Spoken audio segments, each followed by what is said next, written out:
And a beautiful day to all my friends out there. We are here doing the lessons of A Course in Miracles, and today we're going to be doing lesson number 73, and I'm on day 12 of my 21-day water fast.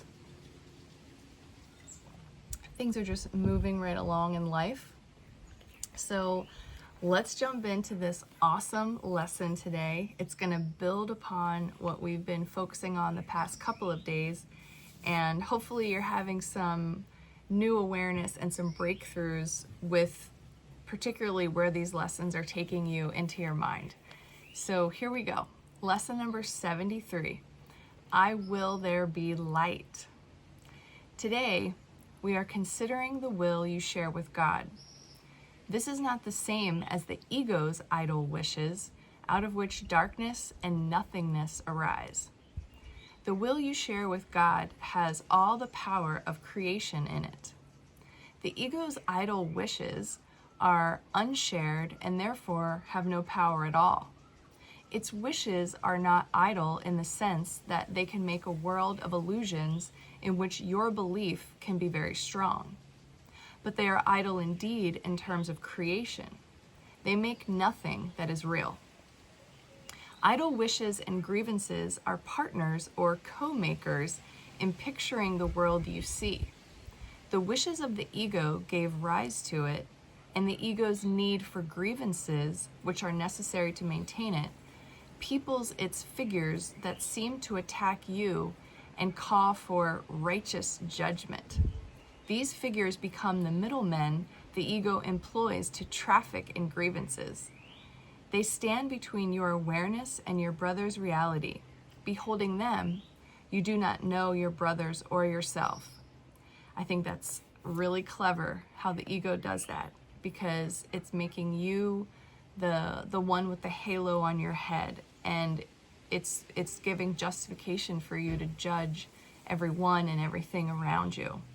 So very, very tricky if you lack awareness to be tempted to be sucked into that through your whole life. And you can also be justified in that because people around you are saying the same things, and you're sort of like sharing in these resentments and judgments and grievances, but yet it does nothing for you ultimately in the ultimate reality. All right, back to the lesson. Your will is lost to you in this strange bartering in which guilt is traded back and forth, and grievances increase with each exchange. Can such a world have been created by the will the Son of God shares with his Father?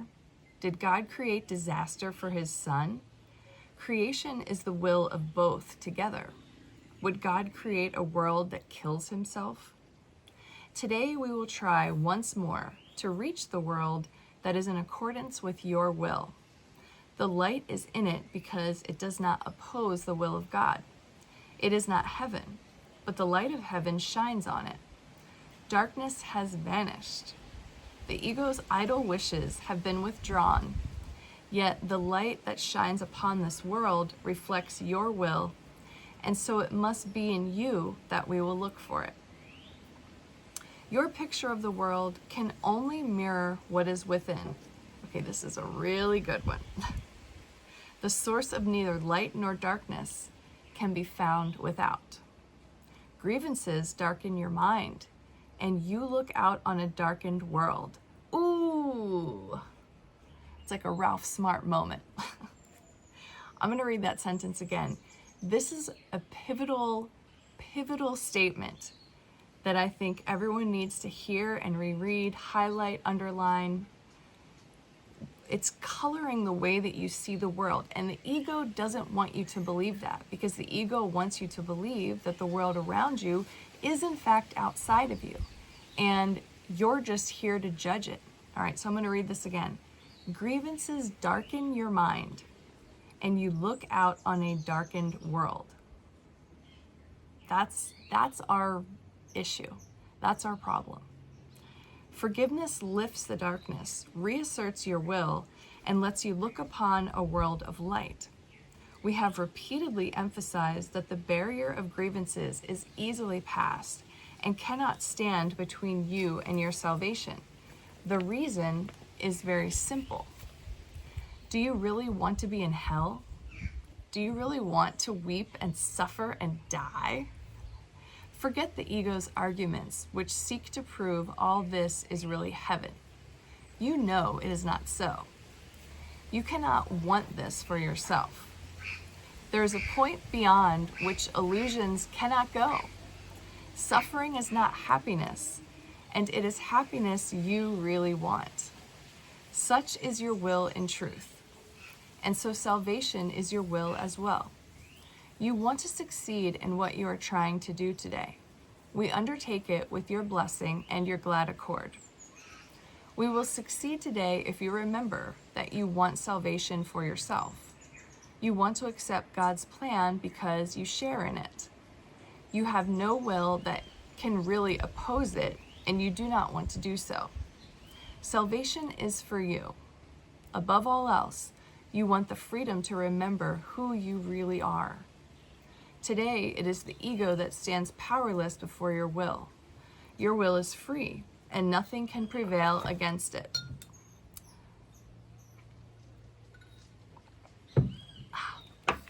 Therefore, we undertake the exercises for today in happy confidence, certain that we will find what is your will to find and remember what is your will to remember.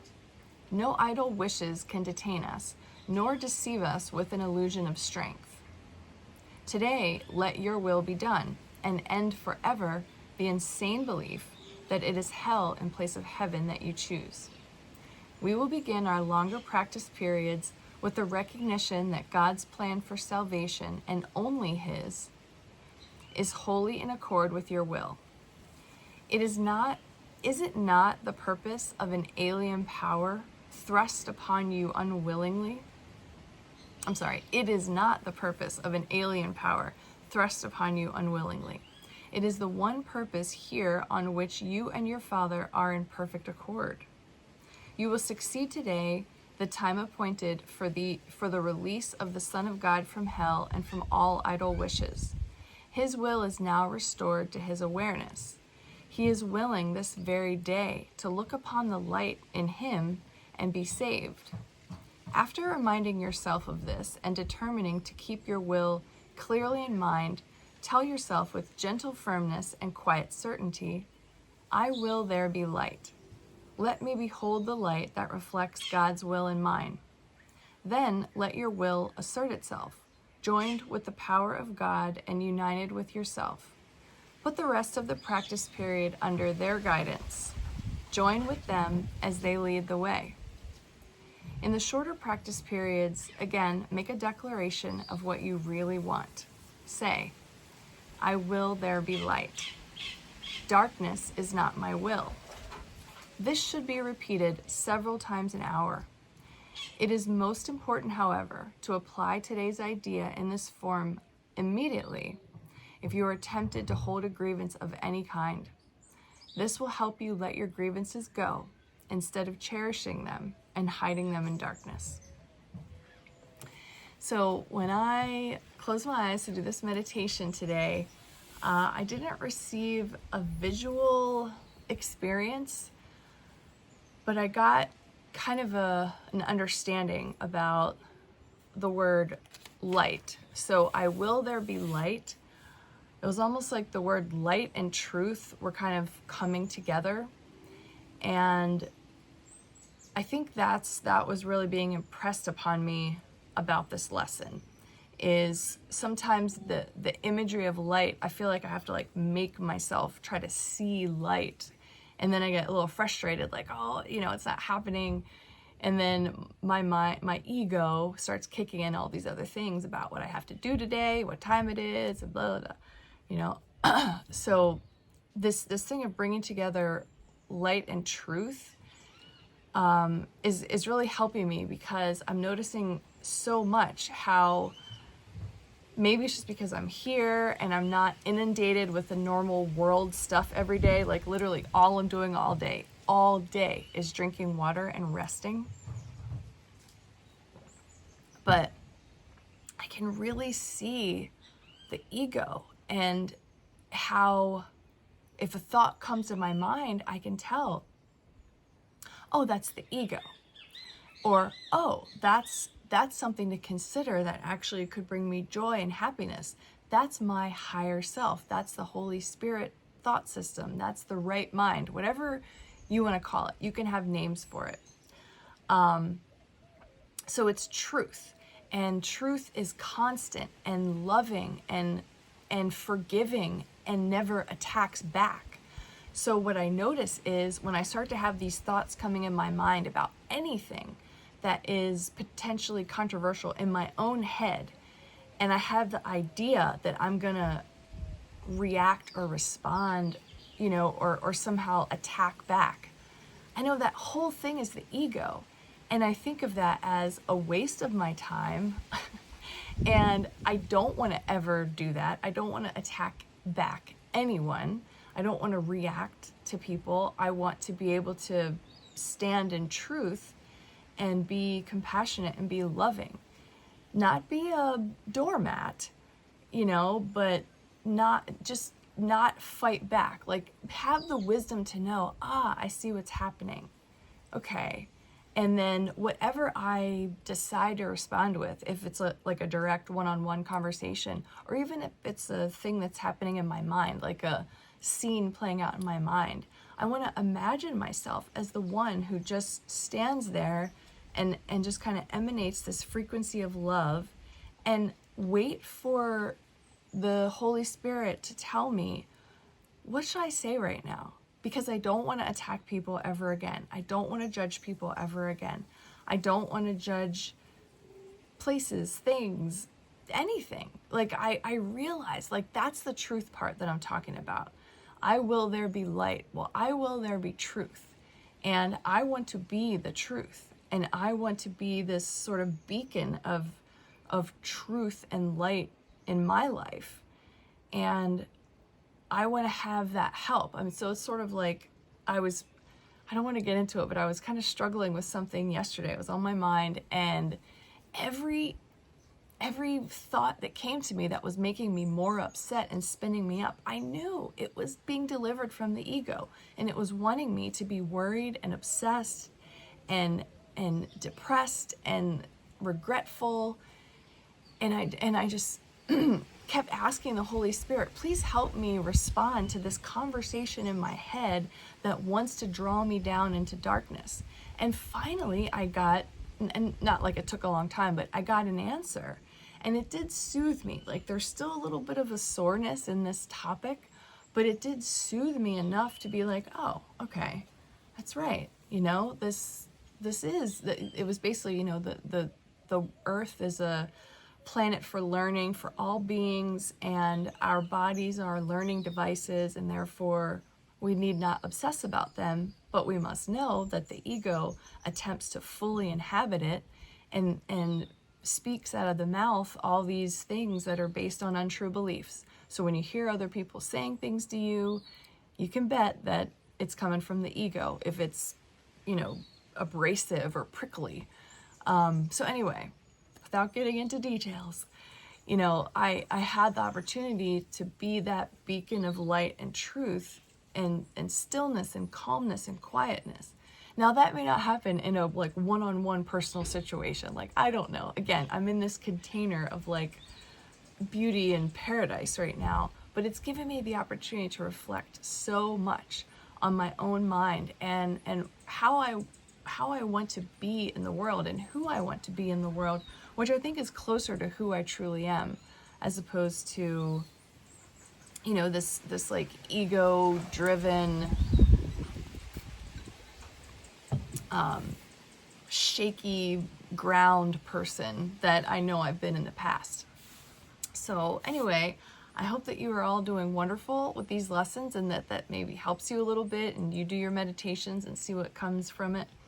As far as, I'll give you a quick update with the water fast. So yeah, like I said, we're on day 12, and we have lectures from the director every day after we get all of our vitals taken and we get seen by the doctor and everything. So he says yesterday all of us are in a state of ketosis, which he is not a proponent of the keto diet at all whatsoever, but the topic of ketosis is like bigger than that diet program. So anyway, he says we're all in ketosis, and at this point the body is going to stop chowing down on muscle and feed on fat, but in a more balanced way. Like the body is really doing serious work on itself right now.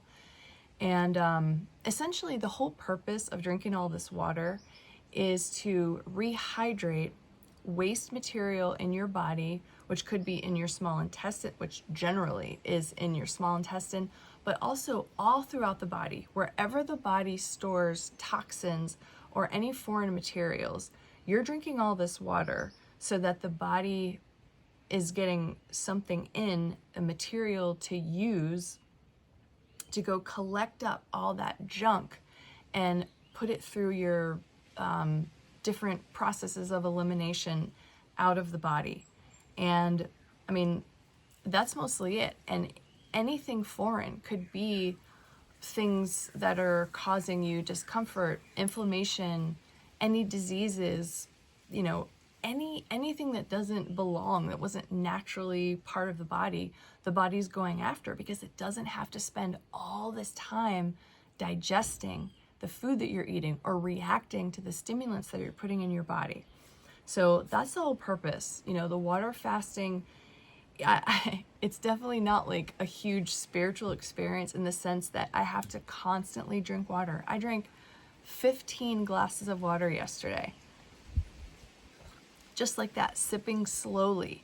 And it takes literally the whole entire day. So you can rest, you can meditate, of course, but you just have to remember every few minutes, oh, I need to take a sip of water. So at least that's how Lauren Lockman runs this center. Like you're constantly sipping water, and that's your job. Yes, relax, rest, enjoy the beauty of nature, but drink your water. And I've started off drinking only 4 liters, which was 8 glasses. So now I'm practically doubling what I started with 11 days ago.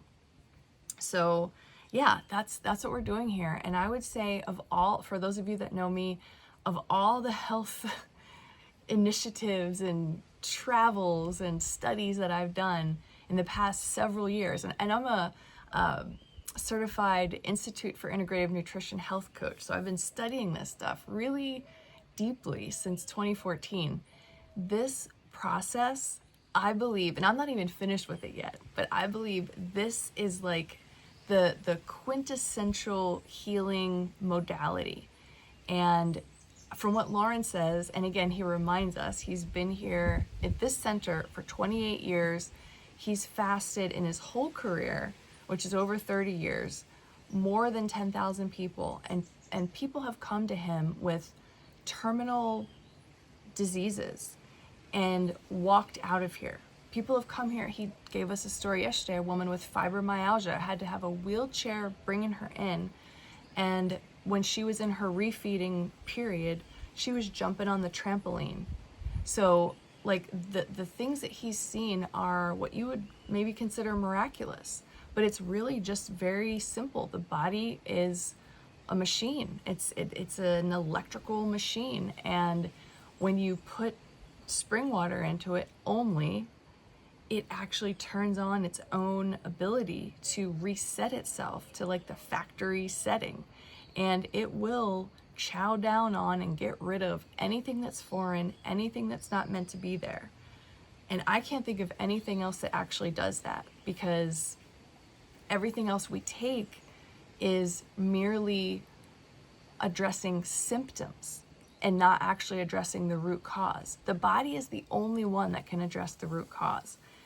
That's his point that he makes constantly, and I can't argue with that. I think he's absolutely right. So anyway, I've enjoyed my time here at the Tanglewood Wellness Center. I'm going to be here a little longer because after I finish my fast, I start eating again next Saturday, and we have an entire week of refeed where I get to eat another huge, splendor of this tropical fruit and some salad meals as well before I head back home on the 30th. So that's my experience so far. It's going great. My energy is definitely low. Like that's another thing. Your metabolism slows way down, because your body's got work to do and it can't be giving you all the energy to go bebop around. So that is one thing that is noticeably like different for me, because I'm used to just like dashing out in the morning and just being like, ah. No, I have to be careful. I have to walk slowly. I have to stand up slowly because I'm really tall and I think like all my blood moves around slowly. But that is one thing that has been kind of like about this experience is my energy tanks, and then it comes back up and then it tanks. So, but hey, I'll put up with that if all I have to do is drink water and rest all day.